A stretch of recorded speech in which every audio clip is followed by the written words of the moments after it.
Hello, good morning सगळ्यांना. बघा, खूप विद्यार्थी आता काय करतायत प्रिफरन्स जनरेट करण्यासाठी जनरेट पण झाले असतील. पण आता खूप सारे विद्यार्थी घाई याच्यासाठी करताय का मला माझा प्रिफरन्स म्हणजे लॉक करायचे आहेत, मुदत संपून जाईल. पण एक तुम्हाला सांगतो, तुम्ही लॉक जरी केले आणि तुमच्या कॅटेगरीची जर जागाच नसेल, तर तुमचा तिथे काहीच फायदा होणार नाही. आता हे बघा, जिथे विदाऊट आहे बघा, एक नंबरचा जो तिथे दाखवतोय जिथे विदाऊट म्हटलंय. विदाऊट मध्ये ऑलरेडी तुम्हाला किती 100 लॉक करायचे. किती लॉक करायचे? 100 लॉक करायचे.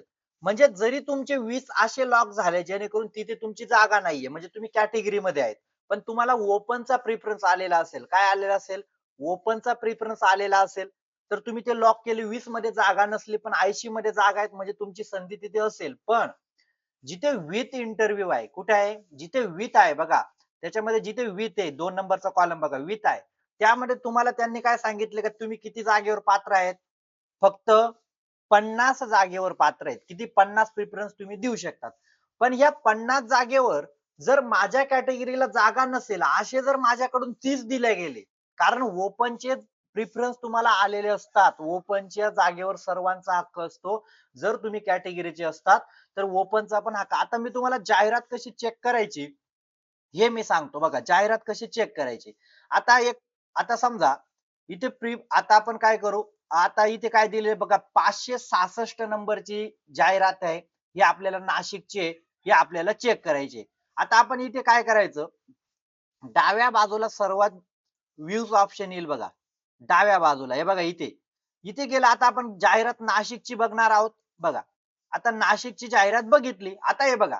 आता समजा एसटी कॅटेगरीचा उमेदवार आहे.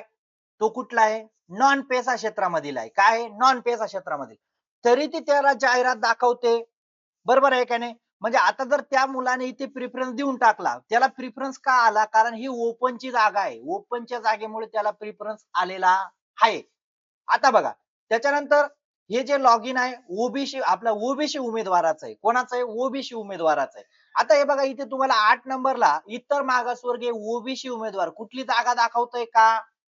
तर अजिबात जागा नाही, 0 जागा आहे तरी तो प्रिफरन्स त्याला आलेला आहे. कोणाला आलेला आहे? त्या उमेदवाराला तो प्रिफरन्स आलेला आहे. पण मग तो का आला? इथे जागा कशाची आहे? ओपनची जागेमुळे तिला प्रिफरन्स आलेला आहे. म्हणजे एक लक्षात ठेवायचं, इथे बाकी कॅटेगरीच्या समजा पेसामधील एसटी आणि अनुसूचित जाती या दोनच प्रवर्गात जे आहेत त्या दोघांनाच म्हणजे जागा आहे. बाकीच्या कॅटेगरींची इथे जागा नाही. ईडब्ल्यूएस किंवा एसीबीसी सोडून. मग जर समजा या कॅटेगरींनी ही जाहिरात निवडली तुमच्या लॉग इनला असेल. ती जाहिरात निवडल्यावर तिथे क्लिक केलं आणि सिलेक्ट करून दिला. तुम्हाला किती सांगितले 50च द्यायचे. आणि समजा असे जर तुम्ही 30 सिलेक्ट करून दिले, तर नक्कीच तुमचा तिथे तोटा होईल. त्यामुळे ही गोष्ट काळजीपूर्वक समजून घ्या.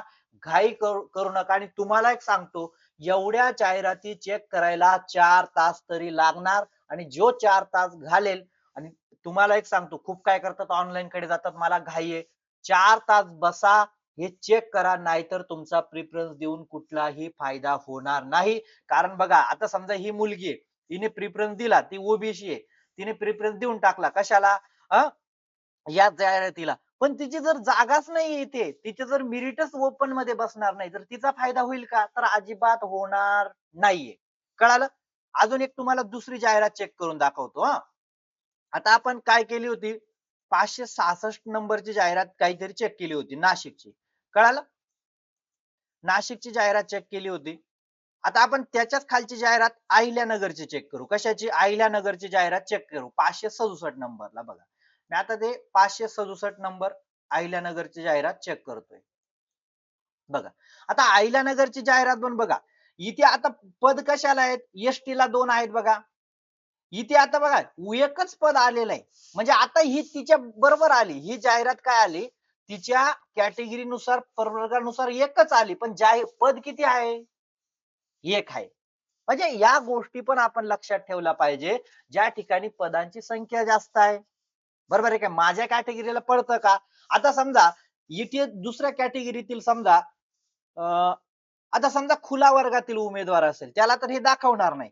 पण समजा EWS असेल, जर जिथे ओपन मध्ये जर जागा जर राहिली, ओपन मध्ये एक जरी जागा राहिली, त्या सर्व जातींना म्हणजे प्रवर्गांना दाखवतं, हे आधी समजून घ्यायचंय. पुढचा व्हिडिओ मी याच्यावर अजून सोपा बनवून देईल.